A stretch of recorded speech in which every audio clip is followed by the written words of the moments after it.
Haleluya, haleluya. Neema Kristo na nyote mnaosikiza ujumbe huu. Ni mwalimu wa Biblia Tanzania, Mwalimu Joseph, mwalimu namba 1. Leo kuna vitabu ambavyo ninavyo hapa. Nao msafu huu hapa huu. Msafu. Nazo msafu mbili hapa. Kuna huu hapa na huu hapa. Ngoja uione vizuri kabisa. Kuna maswali nataka niwaulize Waislamu, wanijibu. Muislamu yoyote, shehe yoyote, ustazi, maulama, nani wote wanijibu haya maswali yangu. Ngoja niwaonyeshe vitabu nilivyo navyo vizuri kabisa. Hivi hapa vitabu nilivyo navyo. Kama mnavyoviona. Hicho cha kwanza, cha pili hichi hapa. Ndo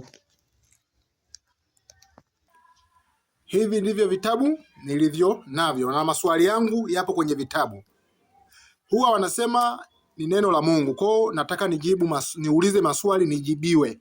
Mwalimu wa Biblia leo anauliza swali. Swali la kwanza linatoka kwenye hiki kitabu na mtafasiri aliyetafsiri kitabu ni Faris, anajulikana. Faris ndio mtafasiri wa hivi vitabu. Na hiki kingine mtafasiri mwingine, lakini nasoma hapa. Swali la kwanza liko hapa katika surati Imran aya ya 7. Tutaisoma wote kwa pamoja. Yaani naisoma kwa ushahidi. Swali langu liko hapo. Nijibiwe.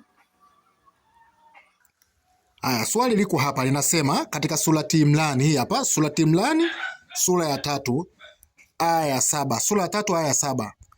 Tunaisoma hapa, inasema sura 7, yeye ndiye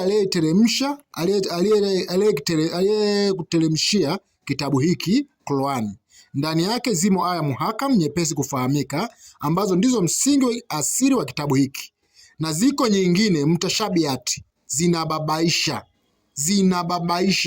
kama habari za ahera na za peponi na za motoni na mengineyo ambayo yamehusika na roho. Wale ambao mioyoni mwao umo upotofu wanafuata zile zinazobabaisha kwa kutafuta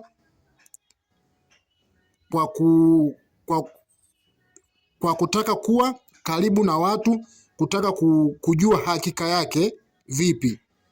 Na hakuna ajuaye hakika yake vipi ila Mwenyezi Mungu.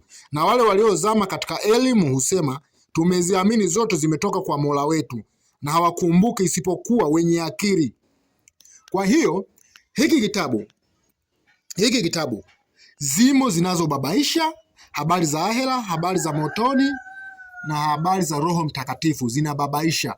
Kwa mtu akianza kuzijadili hizi habari anapotosha, maana hazieleweki. Swali langu, kwa nini kitabu cha Mwenyezi Mungu ziwekwe aya zinazobabaisha ambazo sio za kweli? Habari za ahera sio za kweli, habari za motoni sio za kweli, habari za Roho Mtakatifu sio za kweli. Kwa nini ziwekwe kwenye kitabu cha Mwenyezi Mungu? Swali la kwanza. Swali la pili sasa. Nadhani nimerekodi swali langu, hebu nirudie aya ya kwanza. Mashehe, mnijibu aya yangu. Surati Imran hii hapa. Aya ya 7. Yeye ndiye aliyeteremsha kitabu hiki Qur'ani, ndani yake zimo aya muhakam nyepesi kufahamika, ambazo ndizo msingi asili wa kitabu hiki. Na ziko nyingine mtashabiati, zinababaisha kama habari za ahera na za peponi na motoni na mengineyo ambayo yamehusika na roho.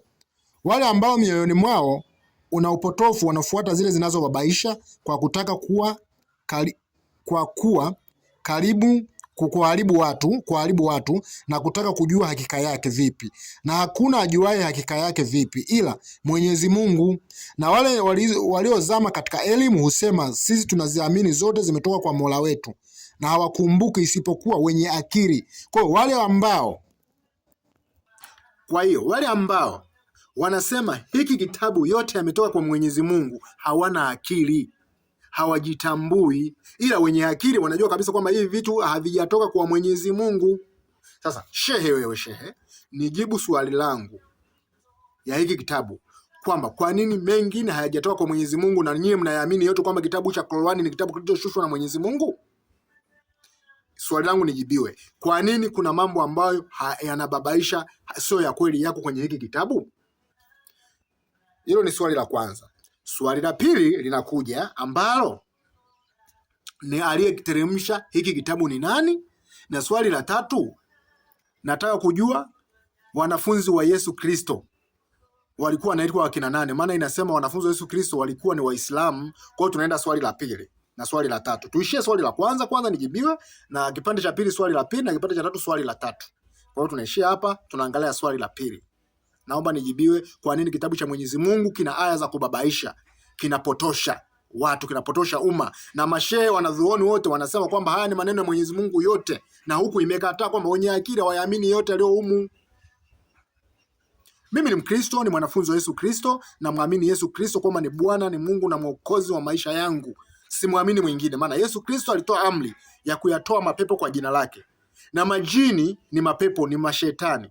Majini yanamwogopa Yesu Kristo, yanaogopa jina la Yesu Kristo, kwa sababu Yesu Kristo alitupa mamlaka juu ya jina lake kuyatoa mapepo wachafu. Na hiki kitabu kinashirikiana na mapepo au majini au mashetani. Na kwenye sura ya 72 majini ni kitabu kwa shetani na kitabu chake, na kwenye sura 46 kuanzia 29 mashetani walisilimishwa na Muhammad. Kwa hiyo tunataka nijibiwe swali. Haya maswali mengine nakuja kujibiwa siku nyingine, lakini leo nijibiwe swali hili. Kwa nini kuna aya za kubabaisha kwenye sura Imran aya 7? Mashehe, naombeni mnijibu. Maana Biblia inasema, msafu unasema sio ya kweli. Mengi sio ya kweli. Na kwa nini habari za ahera nyewe mnahubiri wakati ni uongo? Jamani, tuishie hapa, tuangalie swali la pili.